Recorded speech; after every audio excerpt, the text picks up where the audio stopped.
I'm one of those people that it took a long time for me to figure out what I wanted to do, right? The very first time I heard about data was far back in 2015 or 2016, and I felt like I was dumb. I did not know what I was doing, right? Or I'm just all here for the noise and stuff like that. And this is me being very vulnerable. I was borrowing money to subscribe my phone to learn.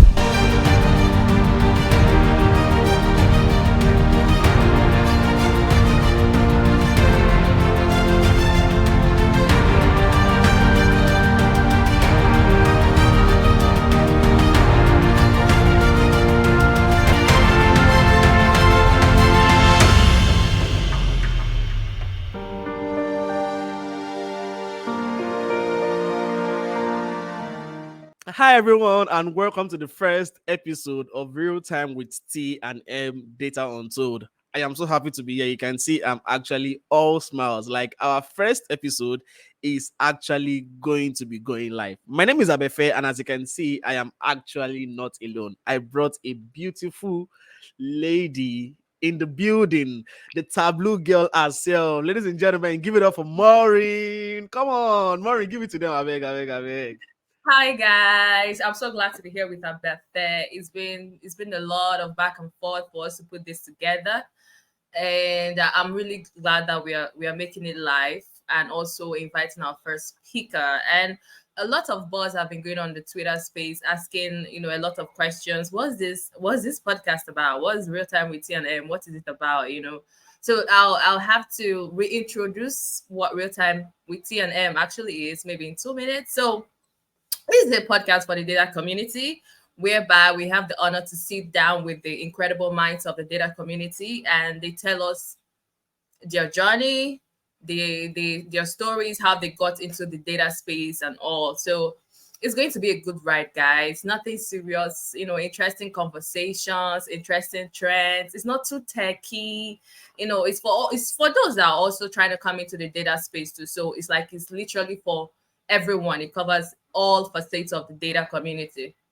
And today, which is our first episode ever, we have an amazing speaker. We put it out there, asking questions like, who do you think our first speaker is? A lot of persons guess the answer, and you should be Yeah. proud of yourself, too. Yeah. So today we have the honor to bring to you guys the incredible, amazing, fascinating, who has been an inspiration to me and every other person out there, the amazing Mhm. Tina Okonkwo. You guys should give it up for Tina, please. Let's bring it Drum roll. on, Tina. Let's bring on Tina. So a lot of people know who Tina is, but there are 1,001 person who don't know who this incredible lady is. So I'm going to introduce Tina again to the first timers on our episode. And if it's your first time hearing about her, I'm going to do that too. So Tina is a data analyst at Farm Bands and also a program manager at Data Community Africa. Tina has bagged a lot of awards, and one of them is she's an ex-Big Data Camp of the year 2022 and also an I4G winner of the year 2022. She's been featured in so many articles like Data Camp, like Tech Cabal, I4G, and a whole lot more. And Tina has been someone to talk about the online presence, how to share your work online, and how to build publicly, right? So Yeah. a lot of information about Tina, but I'll have to let Tina speak for herself, right? Welcome to Real Time with T&M, Tina. Thank you so much, Maureen. Thank you, thank you, thank you. I'm super excited to be here, by the way. And thank you for such a warm introduction. When you were You're talking, I was welcome. like, is this me? Really? Is this me? Okay, so just like everybody know, my name is Tina Okonkwo, and if you are a data professional in Nigeria on Twitter, I'm very sure you must have come across my name one or two times. I'm very loud like that. You heard the introduction. I'm very, very passionate about online building, sharing your journey online. So I'm a data analyst. I work with farm banks where I work on analyzing data and extracting sentiments from them to facilitate fan scoring. What we're doing at farm banks is we're trying to build the ultimate destination for football fans and reality TV show fans in Africa. And I'm part of the team that is spearheading that mission and that goal. My goal is to actually share my story, share my journey to a larger audience, and help others transition into data analytics seamlessly. I'm super excited to be here with Abefe and Maureen, and I'm really looking forward to the conversation. Yeah, thank you very much. I'm so happy to have you here, and I'm very sure everybody in the data space, we are just so happy to have you here. Saying you like, my guy, and like, yeah, we are G. So, you know, so first thing first, Atina, run us through your educational background, okay? Like, how was school? So, what did you study in school? Okay, I think I'm one of those persons that jump, if you know what jump is, or I'm one of those people that jump did shege in terms of like you applied for this particular course and they give you another course. I wanted to read computer science, right? But I ended up studying mathematics. And for the 4 years that I studied that mathematics, to be very honest, I did not know what I was doing and I did not like that course. University made me hate mathematics. I used to really like mathematics in secondary school, but when I got maths as a course to read in the university, it was really, really annoying. And I didn't really like, for that 4 years, I didn't know what I was doing up until now that I'm in a career where I'm actually using data analytics, like the irony, if you say. So yeah, I read mathematics. Wow. So you Yeah. read mathematics. So I'm sure you've heard that statement. If you study mathematics, you can work anywhere, B. So do you They think told that's me they sold us a lie, or maybe not so much a lie now, right? Because so as they a are data okay? analyst, you can work anywhere. So right now, so the lie is not looking like a lie anymore. It's looking like the real It's not truth looking right like now, a B. lie. You just need to see the lights. So I want you to like run us through your data journey. How did you get into data analytics? When did you hear about data analytics? Did you started your journey with DA, or you started with DE or with DS? Just run us through, please. Okay, so like I said earlier on, I read mathematics, right? And everybody will feel like, oh, because she read mathematics, that's why she's doing data analytics. But I'm one of those people that it took a long time for me to figure out what I wanted to do, right? The very first time I heard about data was far back in 2015 or 2016, and this was immediately after I graduated, and I was looking for something to do. So I went online, started researching where can a mathematics graduate work, right? And I came across data analytics, data science, AI. But at that point in time, I was too lazy to do my research. I did not even want to find out, okay, what are the things I need to learn to actually even pursue this career path. And luckily for me, or maybe fortunately or unfortunately for me, the NYSC program, that's the 1 year compulsory program, came up and I got a job as a customer service person. And I was doing that for over a year or two before I transitioned into working as a business development person for an oil and gas firm. It was around that point in time. I think, okay, COVID happened. After COVID, I got a job as a BD executive for an oil and gas firm. And the work was somehow like I really did not see myself like excelling at that role. So I left the job, and late 2021, early 2022, there was the rave for okay, you need to join tech, be a part of tech, come into tech, or tech was like the newest bubble. Maybe not the newest bubble, that was the time the noise got to Yeah. me very well. And I didn't see myself as somebody that wanted to be building websites because there are a lot of tech rules, right? But I didn't see myself as somebody that wanted to be building websites or maybe designing applications and doing all those stuff.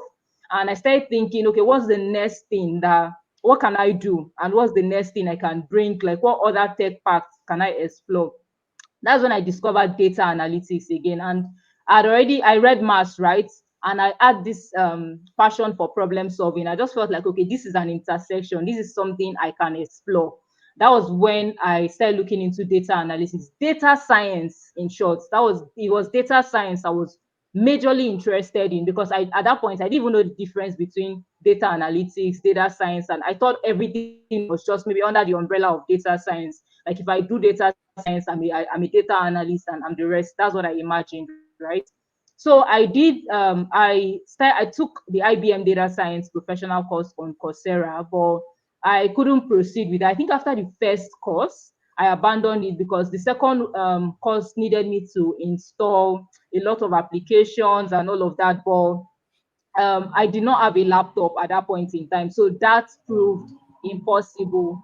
So luckily for me, University for Good was giving out this data camp scholarship. If you know data camp very well, so Mm-hmm. I applied for that scholarship, and prior to receiving the scholarship, that was when I discovered data camp for the first time. I went to download the app, and I realized that you can code on your phone, you can do every other thing on your phone, and I started, learning Python on that particular place on data camp. And to be very honest, I found it very interesting. Now, prior to the argument that says no, you shouldn't start from Python and everything, maybe because I'm coming from a STEM background, right? But I actually found it really interesting, and it was I'm not going to say easy, but it was really quite seamless for me, not so difficult or tough as people claimed it to be right then, because I was actually having fun and enjoying myself then.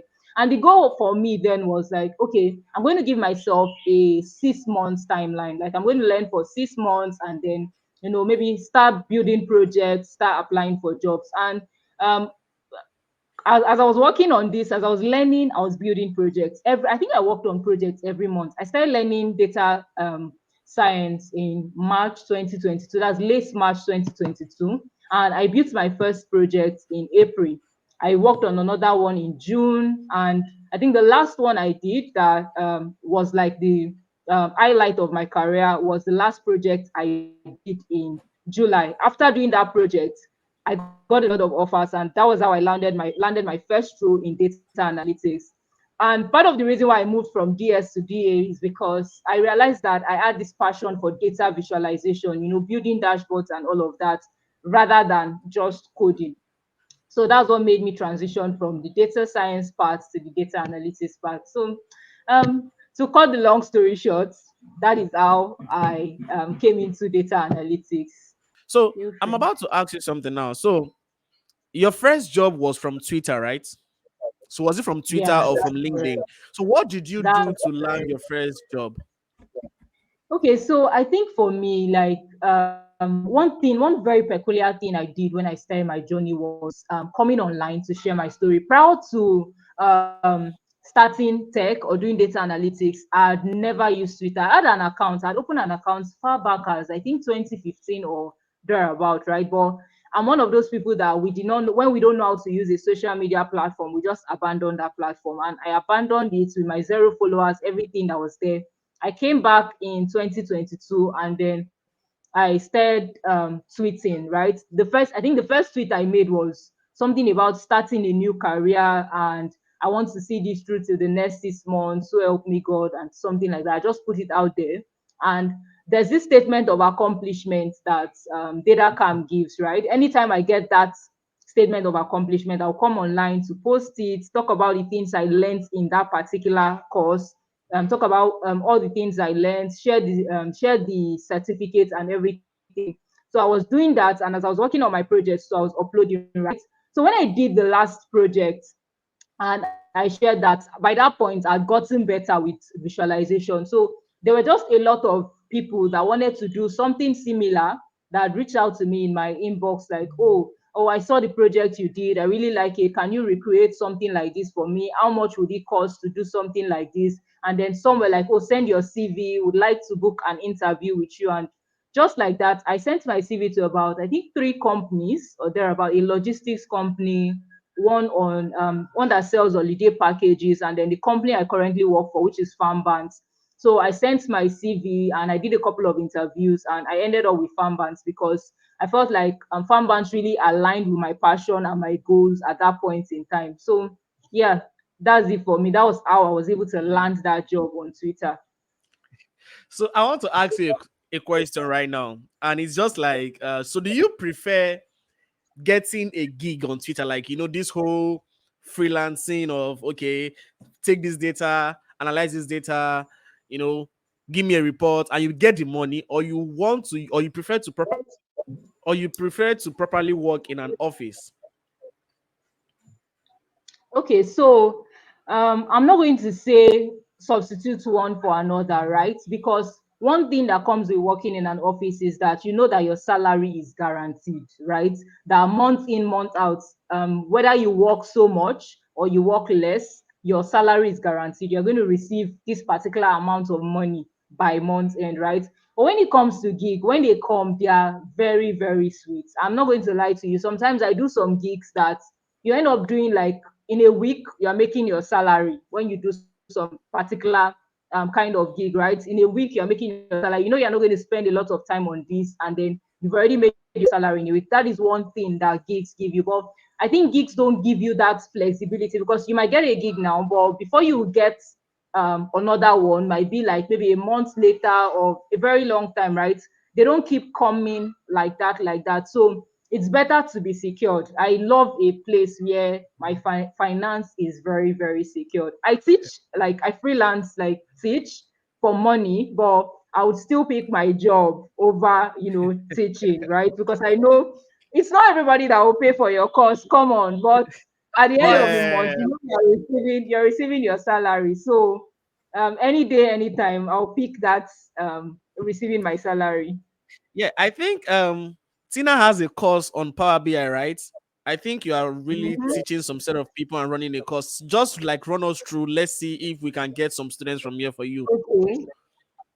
I think I've not really talked about this much, but I'm going to share this, right? Part of the reason why I started teaching Power BI, the idea came at the like at my like a moment where I was very down. Like I felt like I was dumb. I did not know what I was doing, right? Or I'm just all here for the noise and stuff like that. And this is me being very vulnerable. So earlier this year, I'd taken the Microsoft Power BI Data Analyst certification, and I did that without DOMS and everything, and I failed that exam, maybe just by 14 marks, right?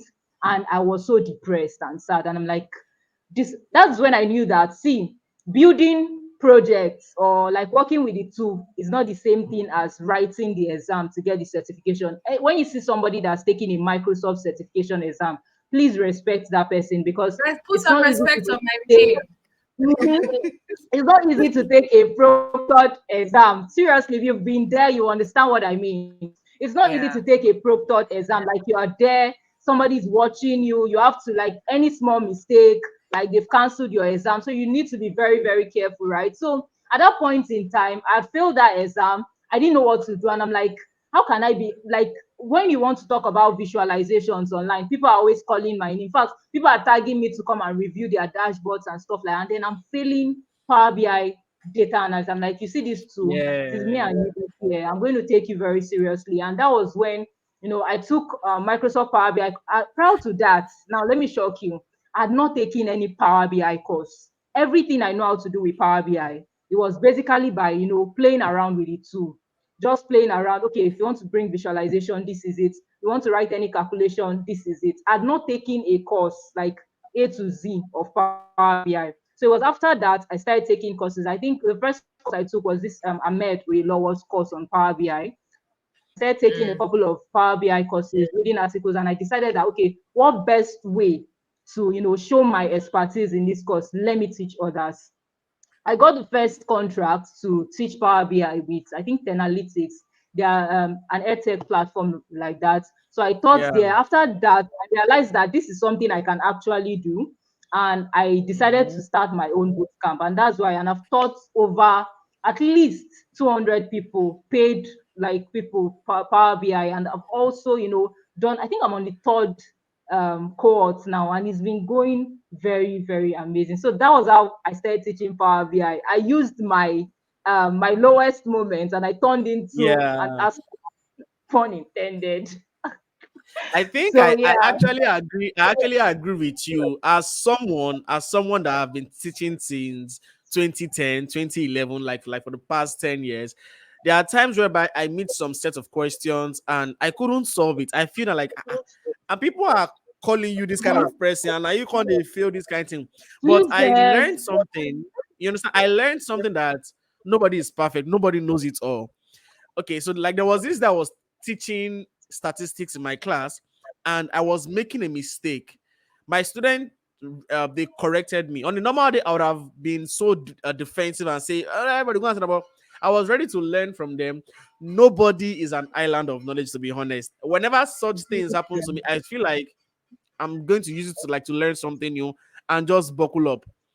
If you don't learn from it, then you've actually made a mistake. You understand? So I really commend you for like, moving from life gave you lemons and then you make that go out of Mhm. it or whatever they used to say. You You're gonna No, do understand? lemonade. I made a It's glass of lemonade. lemonade out of So that. I really, I could really resonate with you. Like I could really, really. Don't let me start with my own. It's not about me, but don't let me start with what I've felt with this. I've felt this thing you felt. I'm glad I've there's felt it somebody like else that has experienced something like that. You know, we several don't show times. all of all these things. Like we don't Yeah, show we all of all don't. these things online. This is the part that people don't get to see, right? Like they look at you, your whole box of amazing, but there are a Ah, lot of other things, right? And at that point in time, I started thinking, oh my God. And for me, I was focusing on what will people say? What will people say? But I had to yeah, move from what will people say than Tina, what are you saying about yourself? What exactly yeah. are you? Do you get? Are you good at this, or do you want to be good at this? That was where I was focused on. So, yeah, I have that actually was just taken a it for me. statistics. I've taken a statistics exam, okay, that I scored 60%. I was so sad. And I was like, you are the statistics guy. You're supposed to know this thing. But it wasn't about the fact that I don't know it. Okay, I have one thing. I'm not good under pressure. I'm very bad under pressure. Once there's pressure, you start telling me, do this thing, you have this time, I will perform woefully. So that's why I don't really try to put myself in conditions that pressurize me. So I understand your point totally. So my next question is, be honest with us, Tina. So first thing first, you've taught over 200 students, Abby, and I think your class is Mhm. around 15K or 20K per student, right? Like yes or no, nah, Shebi? Is Yes, it not you're 20K or correct. 30K? It's 20K, Abby. Yeah, 25K, $30. Okay, let's say Yeah. so you have like 500K. The whole of data space, Nigeria, Africa, and the world as a whole. When next you see Tina, build Tina. I'm begging you, build Tina. And to support our channel, Tina will drop money. She will drop money for us. Tina has money. Omori, what do you think? Don't you agree with me? Uh-uh. Tina is spending. Oh. What do you think, Maury? You Ah, say? she You get money say? I now. have I have No, no you. comment. I'm not in Tina's You say? pocket. I think I'm going to come in as in women's angle. Women have a lot of palata. Oh, Money still remaining in Tina's Thank account. you. Thank you. Thank you very much. Buying Thank you hair, very buying cream, much. buying makeup. Money's gone, you know. But however way, Tina, you can always support the community however way you can. yeah, I no, So Tina, try Tina to is do a that sweet in my girl. own way, you know. I try to do that. Come on. yeah. No, Tina is a sweet girl. She's actually a very sweet girl. So I want to ask you something now. Be honest with me. Be honest. Mhm. The first gig you got on Twitter, how much was it?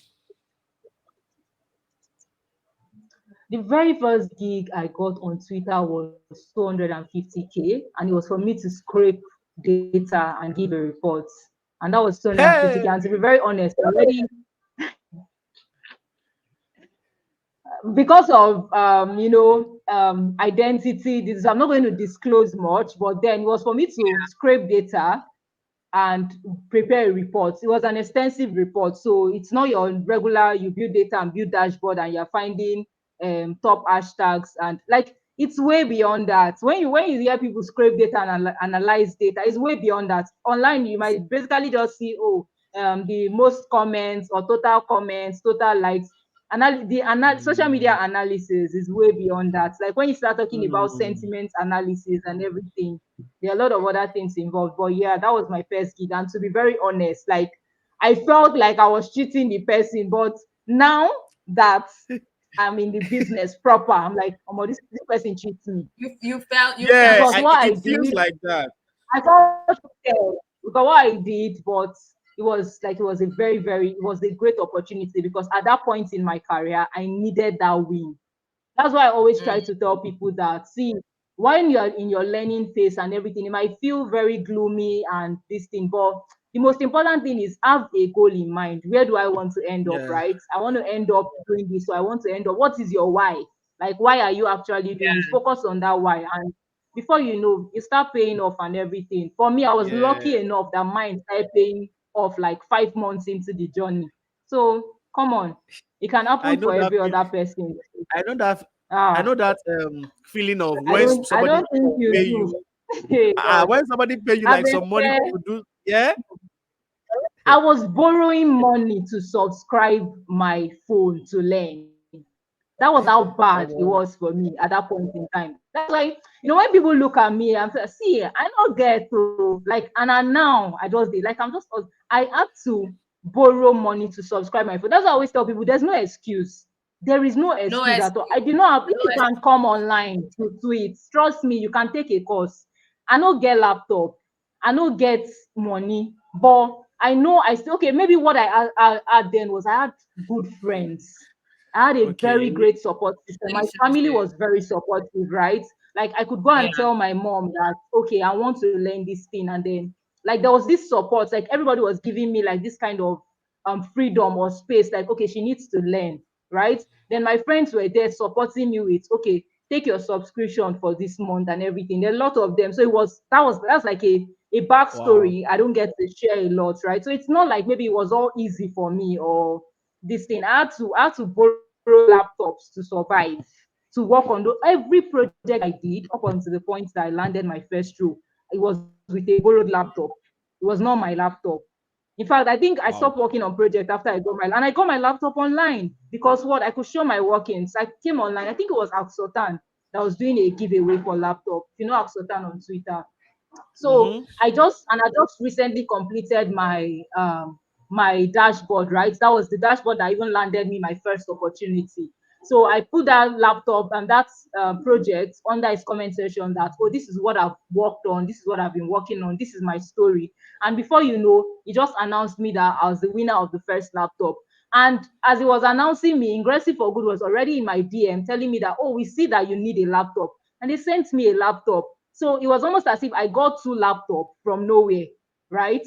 I had to forfeit Axotan's own and this thing, and I collected Ingressive for good own. So that is just my story. It's not like maybe I had it Yeah. going all good and everything. I still had oh, to good. do Yeah. all those background also. So trust me, I always feel like there is no excuse. The most important thing is how hungry are you for this thing, Are and is you? your Are you? passion greater than your limitation?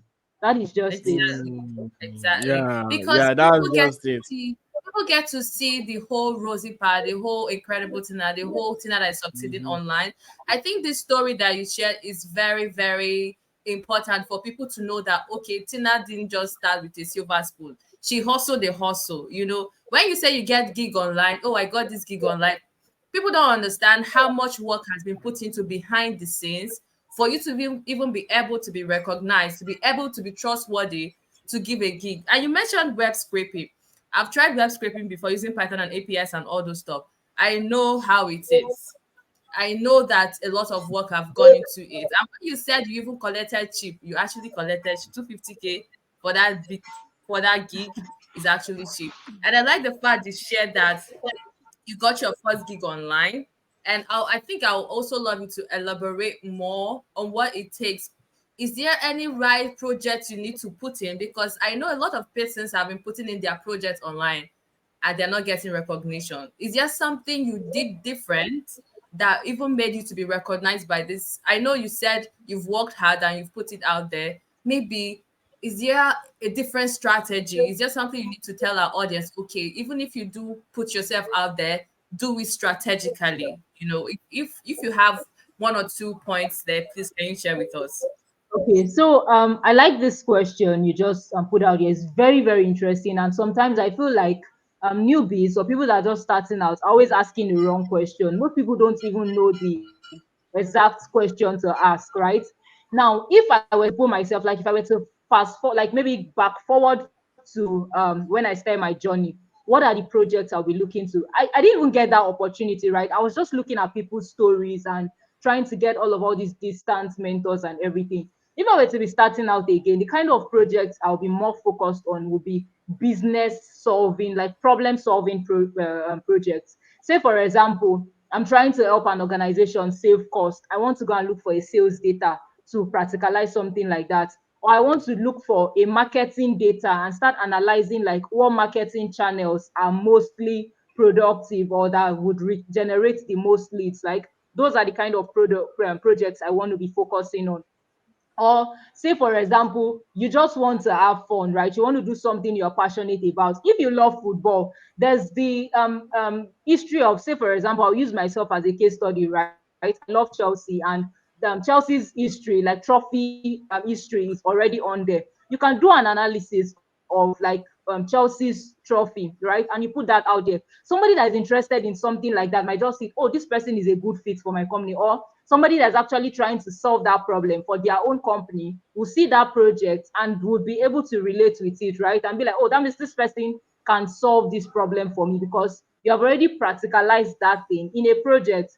Now, some people have done projects like this, but they are not actually sharing it, right? It's always in their, maybe on their portfolio, lying down somewhere there. How do you get people to see that portfolio? Share it online. That is one thing. Share it online, share it on LinkedIn, share it on Twitter. These are like my most favorite places when it comes to like networking and meeting the right audience, So share it online. And one thing I want people to be very, because one very mistake people do is when you share your project, you start tagging Mm. everybody. I'm not really a fan of tagging everybody because sometimes it might just be a disturbance to that person at that point in time. And imagine if you're Yeah. always tagging that person every day, like it becomes like the person will be like, I don't even know you. What's my business with you? And I want to tag. I feel like for you to be able to tag somebody, you should have a level of connection with that person, right? Now, when I mean a level of connection, you have to build it gently and gradually.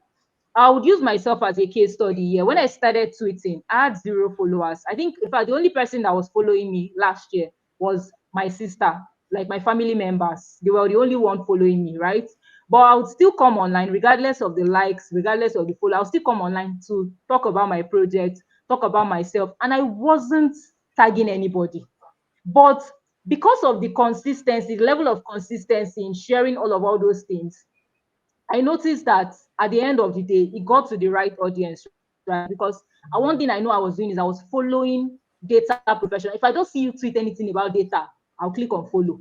If you tweet anything about data, I'll click on follow. Just like that, I built that right connection. What's the next thing I started doing? I started commenting on some people I targeted as industry leaders. I think some of them are Jessica, David Abu, and Oyiboke.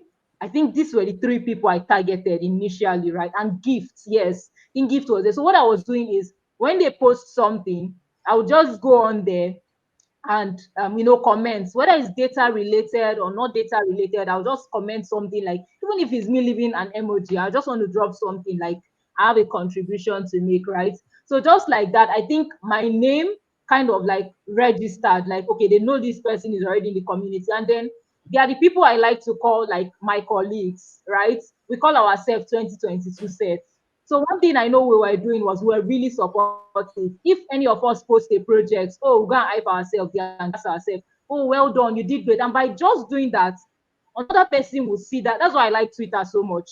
When you comment on somebody, you get this coverage, right? Another person will see that comment, and like that, your project is already traveling, right? People are already seeing it. So before you want to start tagging people like that when you share your project, you want to be sure that you've built some level of connection, because that would determine if they are even going to notice that tag or not. I'm speaking for myself. I have a lot Mm. of followers, and I know that there are certain persons that will tag me to a post immediately. I would retweet, right? But there are some persons that will Mm. tag me. I'm like, what's this tag for? This is in no way related to me, right? That is the thing. So I think for If I me, tag that's just you, it. you will Choosing the retweet, right Abi. project. If I tag you, go retweet, And they Abi. say you're an influencer, an influencer. They say, how I no go reach? If you tag me, say you dey blow me now. You're blowing me too. But yeah, that's just it. So selecting the right project is actually very, very important. If you want to land that first gig, you want to get that first opportunity, make sure you're selling. And please, it's not about, I say marketing. Now somebody will build marketing dashboard, and maybe what I'm going to see is top five, top five, top five that does not relate to any problem. Like you're just putting top five, and I don't even know what is behind the top five you are putting, right? I want to exactly know how one is connected to one and what like this kind of problem. See, I know a lot of people that have put out amazing projects. Like when you see this thing, you can already tell the kind of problem or the kind of story they are trying to tell with this data, and you are intrigued. So now, trust me, if I, as a data professional, is getting intrigued, how much more somebody that actually needs to solve that particular problem. So Mm. that's just it. Learn to select the right projects, and the right projects are those projects that you are actually solving a problem. Like I used to I say, mean, your job as a data analyst is to solve problem. Like I that quote, Let it I they end. Let always it talk about, end. I they always talk. I love that quote. Your job as a data analyst is to solve problem. Let it be. If Mhm. you cannot see, and if you don't know how to approach a problem, then there is a problem. It's as simple as that. See, You understand? Abeka, one thing I want you to know is that it's not so easy for us, right? Especially if you're just starting out a career. And this is me being vulnerable. Prior to starting a job or getting a job as a data analyst, I did not know what I was doing. For me, I felt like it was about, throwing in a bunch of charts and just building something there. That was what I think. And I think a lot of persons believe that way, that as long as I'm able to, draw insights from this thing, regardless of how this insight is affecting the business or not. Like that is our major this thing. And trust me, that is a lot of work, right? But when you get to start understanding these parts is when you start to work with a lot of business data, business focused data, right? We have a lot of nonsense data out there. Maybe not nonsense, but it's nonsense. If I see you working on Titanic data set, or you want to use, even there's a lot you can do with the superstore data set, right? There's a lot you can do with it, regardless of the fact that it's so popular, right? There are a lot of Yeah. business questions you can answer with that particular data set. But the problem is that we have courses to take, and these courses don't teach you how to solve a business problem. What they teach you is how to, use your bar charts, or they teach you that, oh, if you want to write a calculate function, this is how you can do it. So nobody will tell you that this is how to. I like, you rarely come across even those courses that will tell you that, oh, solving this problem you would end up just doing a project that they're telling you put this. Nobody's telling you the impact of that project, right? So that's one of the problem we face as data analysts, maybe even data professional. We don't know how what we are doing affects a business. So for me, I think when I started learning that, it's way beyond bringing in that chart, was the very first time I realized that was Data First Africa hackathon last year. I participated in that hackathon and my team did not make top five. Oh, like, it was very, very crazy. It was a crazy period. I've not even shared this story, but that was when, because the case study that was given was a business problem. That was when I realized that it is way beyond. Now, mind you, I'd gotten a job as a data analyst too, right? That was when Mhm. I realized that it is way beyond. So forget about the fact that, oh, this person has already gotten a job, or you don't know if that person has even figured it out yet, or the person is Yeah, still figuring it out. That's why I definitely. always try to tell myself that I'm one of the lucky persons, right, that were able to, like, put in the work and get that opportunity soon enough or early enough, right? That's why I don't tell people to cancel. Like, don't cancel out the fact that if you put if you put in the work in so amount of time, you can actually make it. There's always that 1 out of 1,000, 1 out of 10,000, right?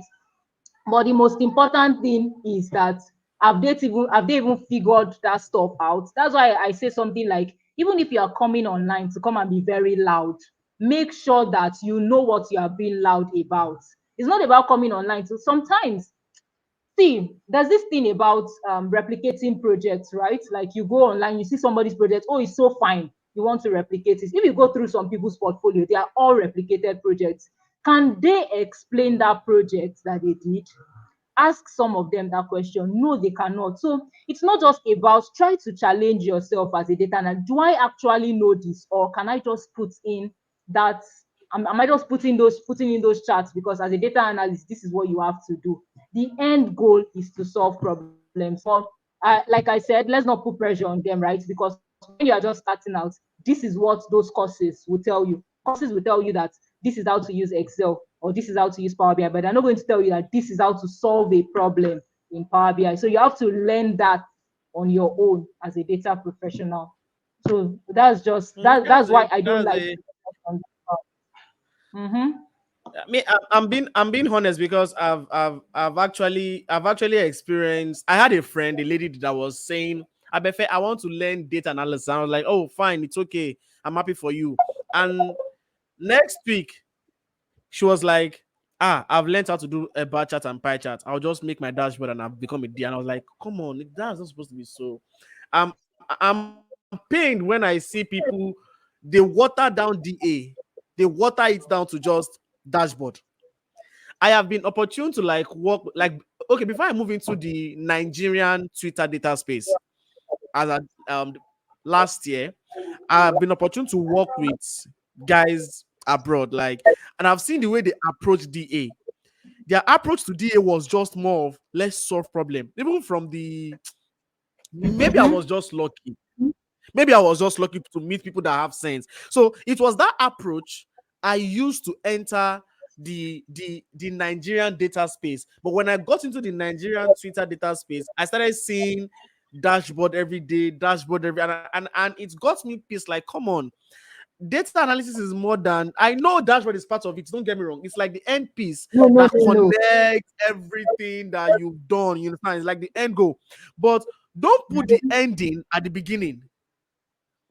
So like we used to say, your critical thinking skills, your problem solving skills, your storytelling skills, and all of those skills comes first. Then you start with your Excel. Then then dashboard, it will come. Some things are just logic. Some things no need say you guys Very just true. how will I say it? Yeah, it's just common sense. But I feel like we actually have a different space for this conversation of what can mislead an upcoming DA. Do you understand? I would So I love have to a be a question. part of that Yeah, conversation, yeah, anyways, because we'll it's actually have very something like critical work. that. Yeah. So I want to ask you this. So have you ever had a gig that you almost had an issue with your client? Hmm. I don't think so because I think I've been very, very. I'm one of those lucky persons, right? To have like maybe because most of the clients I'm working with, they are like business focused. I've only worked with like a few students, right? Because I think most where that problem always comes from is if you are working with students per se. So most of the students I've worked with, they've been very, very like patient with me. I've not had a situation where I'm working with a client and they are maybe putting pressure or telling me how to. Because one thing I do, right, for me is if you're reaching out to me and you're telling me that you have this opportunity or this is what you want me to do, I would always tell you to document it, right? What are your expectations? What do you want to see? What do you want to achieve, right? Then once we go through that documentation phase, it's always very easy for me because I know these are the questions this client is trying to answer. This is what the client is Mm-hmm. trying to do, and then if I'm sourcing for the data myself, I know what to do. But if the client is giving me their own data, I also do know what to do, right? So I think that kinds of the whole documentation process kind of reduce the back and forth that goes on. Mm. One thing I know there's always a problem, right? Because one thing about clients is that they always want it like immediately, immediately. Oh, how soon can we get this? Oh, how soon can we get it? And like you said, working under pressure is actually a problem. And me, if you start doing, I want it like right now, please, please be ready to drop some more funds, right? Like I'm not going to tell you no, but it's just going to require like a lot more. That's just it. So I've not really had that Yeah. situation before. So quick one, like in like less than 1 minute. Is there any challenges you are facing right now as a DA? People know Tina as she's the bado, but be honest with us, as a DA right now, with the level you've gotten to, are you facing any challenges?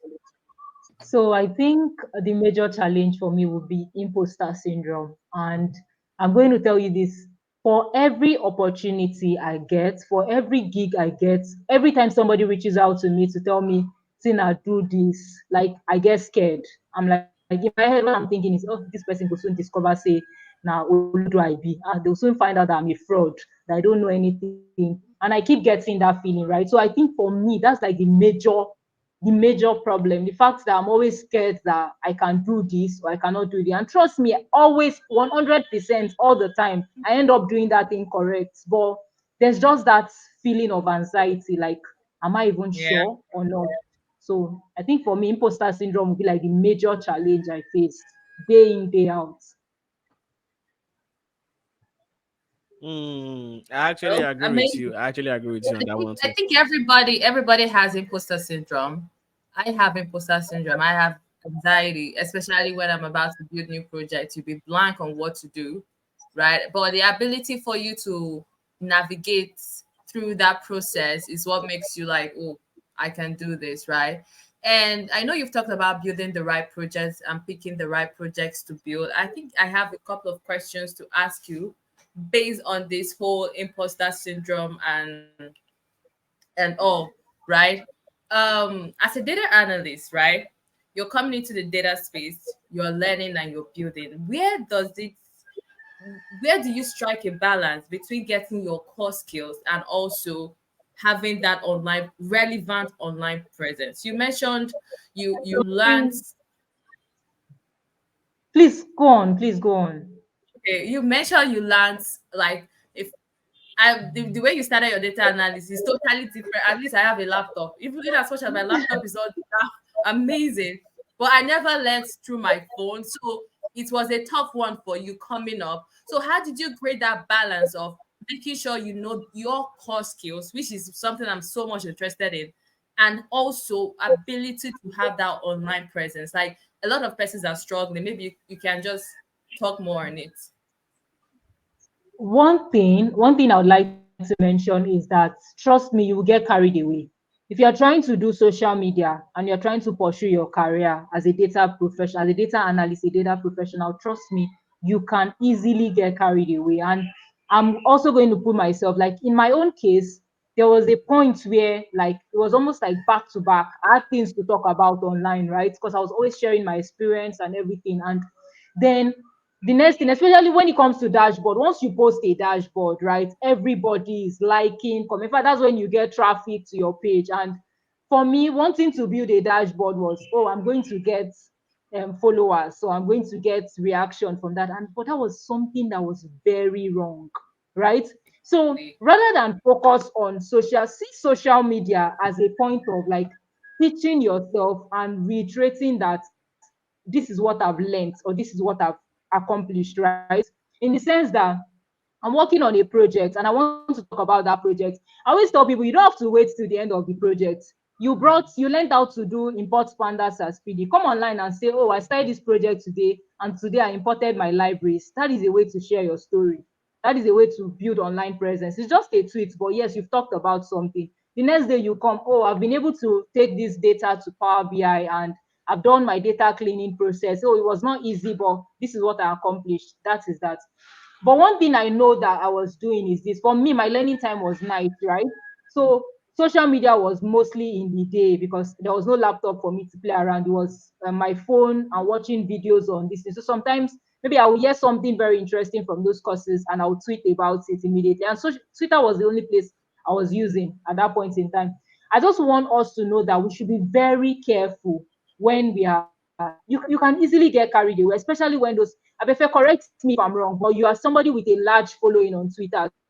So sometimes you just get carried away with the fact that, oh, like you put out some content, people are liking, and you're wondering what happened. Like this thing is rubbish. And then you put out one that you feel like this is something that would help a lot of people, right? And then maybe you're just seeing 10 likes or 20, like you're not even seeing any engagement, and then you're wondering.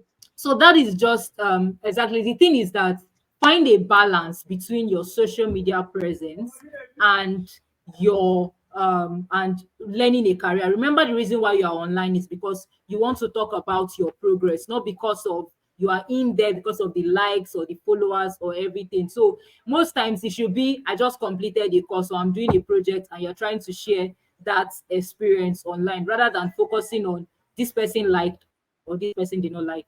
It's as simple as that. Mm. Mm. Amazing, amazing, Tina. I'm so glad you got to pour your heart out in this session and you gave it your all. Thank you so much.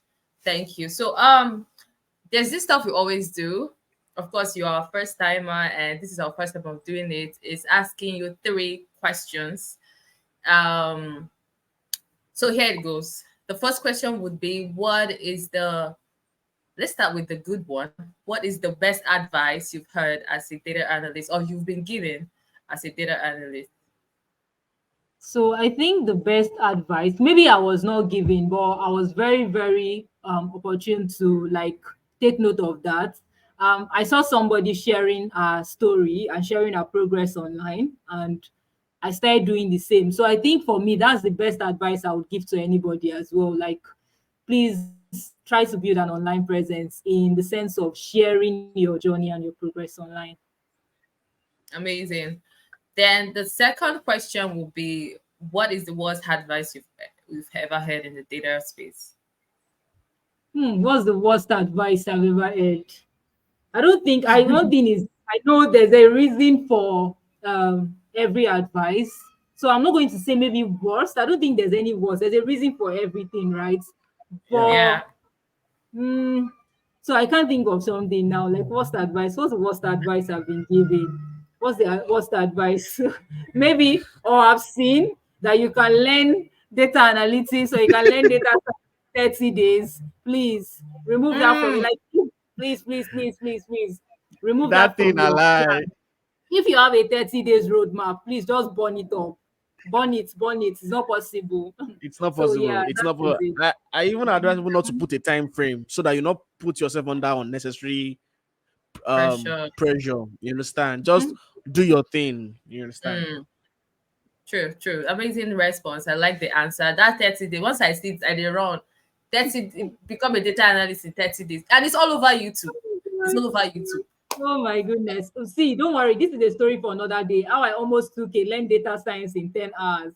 I'm one Ah! of those people. Learn data science in 10 hours. And trust me, that is a 10-hour course of Python, like everything you need to become a Jesus data scientist. But it's not possible. You can't do it. So I think it's very misleading. It's very, very misleading. Wow. Okay. Good response. And the final one would be, if you were to give any of course you've said a lot of things about starting and beginning and how to navigate through, but if you're to give the a data enthusiast an advice on how to start, what would that be? I think three things. One is be consistent, like be consistent. The other one will be show your workings, talk about it, Okay. share your story, share your journey online. And the last one would be never give up.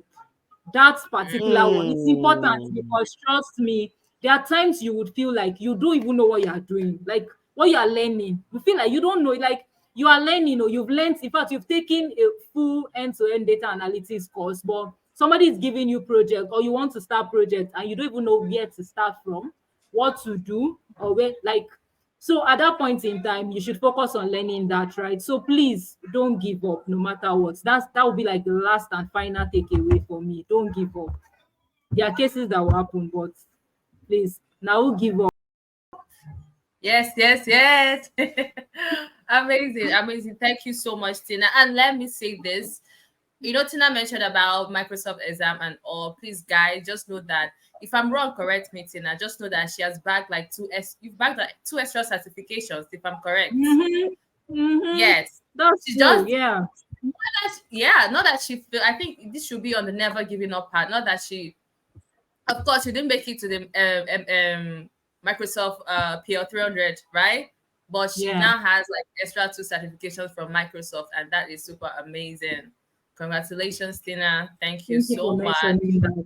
So they don't know I'm a good do. Yes, I know you skipped. I was going to keep the Oh best for God. the last, guys. Mm-hmm. Not like you failed and just give up. Of course, you had to put in extra work to get extra two. And Microsoft certification, no be beans, no be beans Very at true. all. Very true. Very true. It was super exciting chatting with you guys.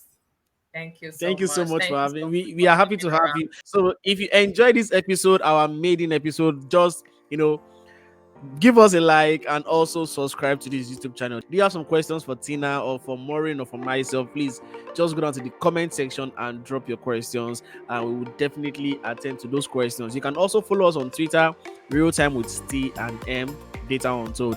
My name is Abefe, and I have Maureen right here, and we also have Tina with us. So Maureen, up to you. Yes, guys, it's been an amazing conversation with Tina. We asked her very important, and we love the fact that Tina was vulnerable to be able to share, some of her closest secrets with us or information with us. And thank you, Tina, for doing that. It took a lot of boldness and courage for you to do that. Thank you. And thank you guys for listening. So expect our next Yeah. episode whenever. Yeah. It's nice catching up with you all. Have a lovely day, guys. We'll see you in the next Bye. one. Bye.